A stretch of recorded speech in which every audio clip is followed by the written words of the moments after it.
ba Sunlook TV murakomeye muraho kuri microphone ni 13 busy hamarika cy'igwa cy'indege cya Amerika ndadaye aho twumvise yuko hari amakuru ashushe cyane yuko umuririmbyi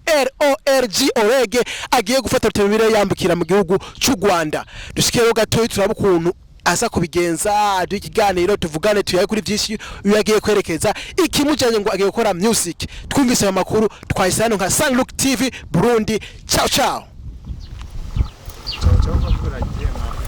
ana muvye ategeza kuzamusha amasengesho akanamuba hafi akamubwira ikintu cyacu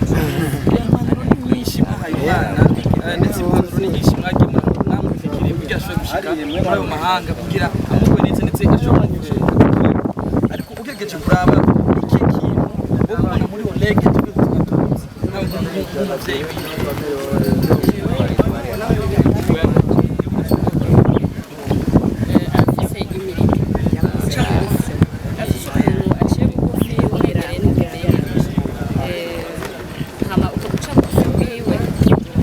get ready.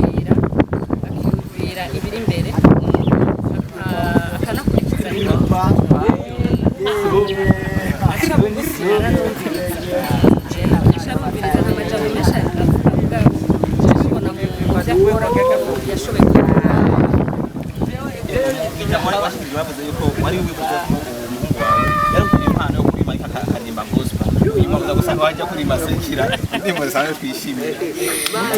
wamaze kwa pare byageze mu nta kundi atandukira kunyana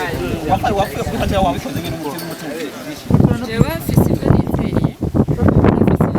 afise ibyo mbona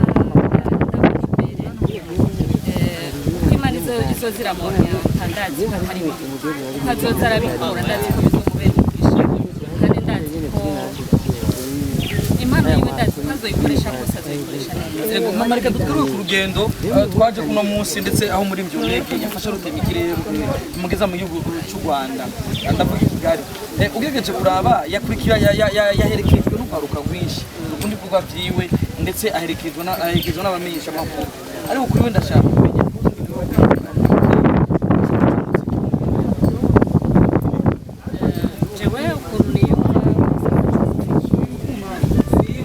birebire mbona aho ngeza amaso yanje birebire mbona ariko ndiziko nkabibona ariko ndazi ko ari byiza yego urazi ko ari byiza ariko kino kinakoze cyo kurira indege natwe kibona gutya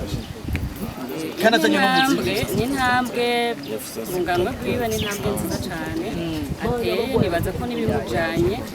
ari ibintu biza guteza intambwe zo kwirigiye kurangiza Olegue no mwanya nyamara mu masaha 2 cyangwa 3 araza kubona buno butumwa buvuye ku muvyeyi wiwe iki kintu mubwira Olegue ndamufuriza ko yabasaje mu yahora akoresha ubwenge byagiye naje mu byo mutesha intumbero yakahere yiwe ko ari mu ntango niyagerageza kubyitwaramo neza muri intango yakahere yiwe je ndahita ko ari intango ndazi nkavuga ko ari intango niyabyitwaramo neza ndize kuzogenda neza cyane eko mama ni intango nibyo twabona bitangiye ariko umwanya maze ari ku muvuduko udasanzwe ndetse abarundi benshi baramwishimira ariko abakunzi biwe ntibazi neza yuko Olegue bafise management apare ko abona ko umuryango wari umushikiye eske nibo bamumanaging mu bikorwa byiwe canke afise uwuri mu Rwanda gufasha ivyo nta birebire ntavyo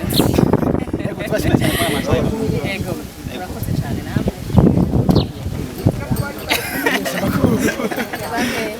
Bakuzi bandaze ko yona ko twekera mu Olegue